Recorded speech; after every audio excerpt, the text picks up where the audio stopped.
lot of people are willing to start tomato farming today, but the first thing that stops them is money. They usually think they need a huge farm, plenty of workers, expensive equipment, and millions of naira before they can even begin. But that's not necessarily the way to approach it. If you see yourself as a beginner with limited capital, the smarter approach is to start with what you can properly manage, learn from it, and gradually increase your production. And in this video, I'm going to show you how I would approach starting tomato farming when the available capital is limited. The first thing you need to understand is that you don't need to start big. One of the biggest mistakes you can make is taking on more farmland than you can actually manage.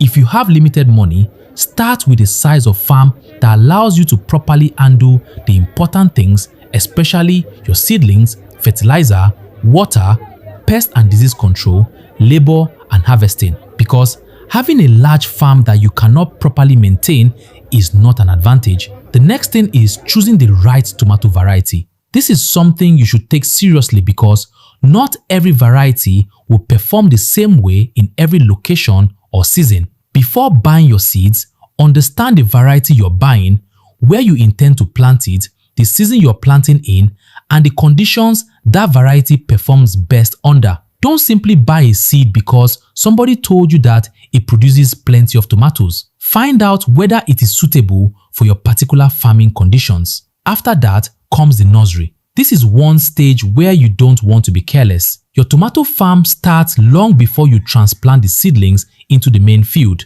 If your seedlings are weak, damaged, or poorly developed, you are already creating problems for yourself before the real farming even begins. So your nursery needs proper attention from the beginning. When the seedlings are ready, you can move them to the main farm. And this is where your planning becomes even more important. You need to know your spacing, prepare the land properly, and make sure you have a plan for watering and feeding the plants. Another thing I would never advise a beginner to ignore is pest and disease management. Don't wait until your entire farm has a serious problem before you start thinking about what to do. You need to monitor the plants regularly and learn to recognize problems early. And here's something very important if you're starting with limited capital. Don't spend money just because you have money available. Every expense on the farm should have a reason. Before you start, calculate the things you will need and determine what you can actually afford to manage.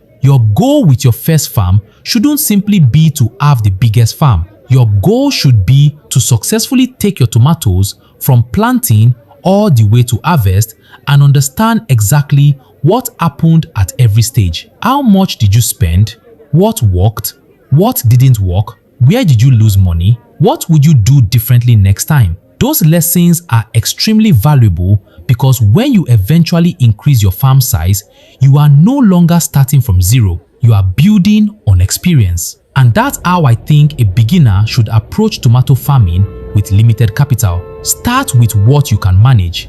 Learn the process, protect your investments, record your expenses, and where you understand what you're doing, scale gradually. Tomato farming can be rewarding, but it is still farming. There are risks, unexpected costs, pests, diseases, weather problems, and changes in market prices. So don't enter because somebody told you that tomato farming is easy money. Enter because you are willing to learn the business and manage the farm properly. If you're interested in seeing how tomato farming actually works from the farm, I'll be sharing the real process, the things I learned, the mistakes, the costs, and everything that happens along the way.